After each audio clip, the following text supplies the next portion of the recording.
Assalamualaikum warahmatullahi wabarakatuh. Perkenalkan, nama saya Erwin Jawari dengan NIM 203201113 dari program studi Teknik Kimia. Saya akan menyampaikan pendapat tentang perkembangan pelaksanaan penegakan hukum di Indonesia. Menurut saya, perkembangan pelaksanaan hukum di Indonesia masih pasang surut. Bahkan ada di setiap daerah bahwa penegakan hukum itu dalam posisi stagnan. Penegakan hukum dalam posisi stagnan disebabkan oleh adanya intervensi dari pemerintah dan pengaruh dari pihak-pihak lain terhadap putusan pengadilan, tetapi juga karena kualitas profesionalisme, moral dan akhlak aparat penegak hukum yang masih rendah. Akibatnya, kepercayaan masyarakat terhadap lembaga peradilan sebagai benteng terakhir untuk mendapatkan keadilan semakin menurun.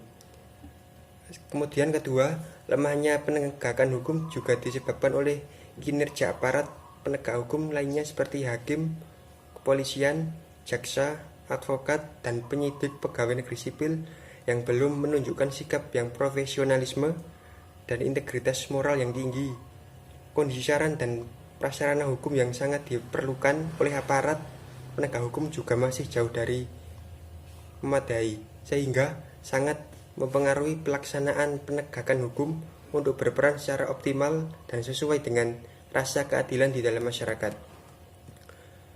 Pelaksanaan hukum di dalam masyarakat selain tergantung pada kesadaran hukum, masyarakat juga sangat banyak ditentukan oleh aparat penegak hukum. Oleh karena sering terjadi beberapa peraturan hukum tidak dapat terlaksana dengan baik oleh karena ada beberapa oknum penegak hukum yang tidak melaksanakan suatu ketentuan hukum sebagaimana mestinya. Hal tersebut disebabkan pelaksanaan oleh penegak hukum itu sendiri yang tidak sesuai dan merupakan contoh buruk dan dapat menurunkan citra. Selain itu, teladan baik dan integritas dan moralitas aparat penegak hukum mutlak harus baik, karena mereka sangat rentan dan terbuka peluang bagi praktik suap dan penyalahgunaan wewenang. Uang dapat mempengaruhi proses penyidikan, proses penuntutan, dan putusan yang dijatuhkan. Peradilan sebagai salah satu institusi penegak hukum, oleh karenanya aktivitas tidak lepas dari hukum yang telah dibuat dan disediakan oleh badan penegak hukum itu. Dalam hal ini ada perbedaan peradilan dan pengadilan.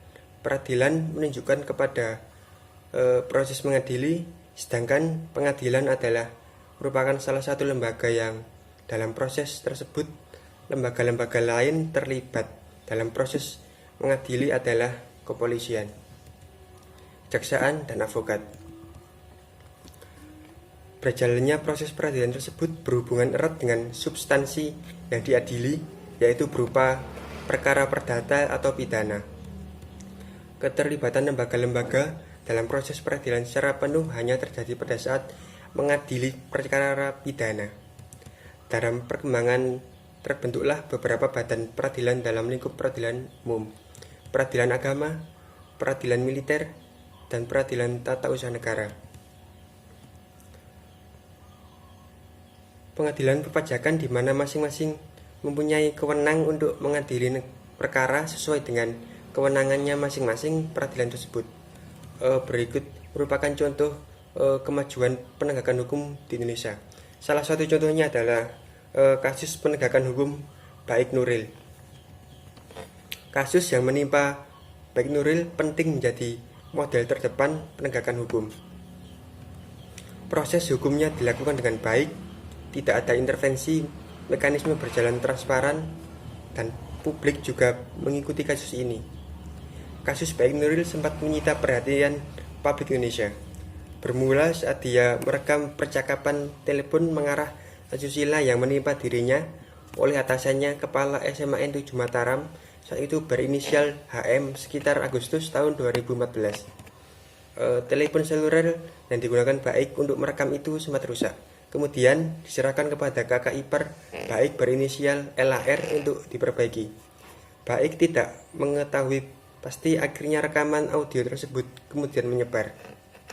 Ia malah dilaporkan atasannya ke kepolisian oleh karena dianggap telah mendistribusikan rekaman perbincangan tersebut.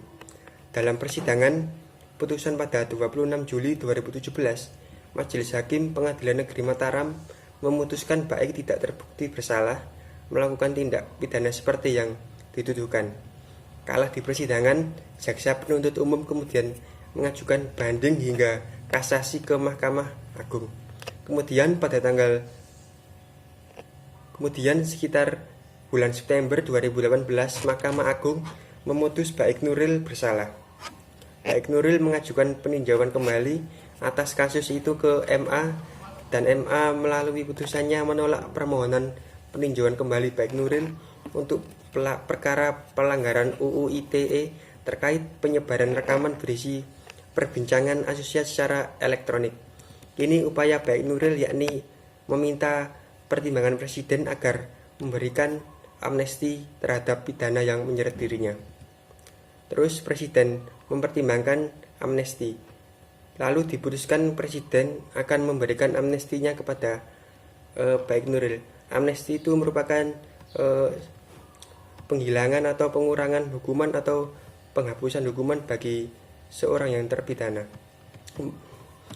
Contoh itulah yang harus dijadikan contoh untuk penegakan hukum di Indonesia untuk masa yang akan datang.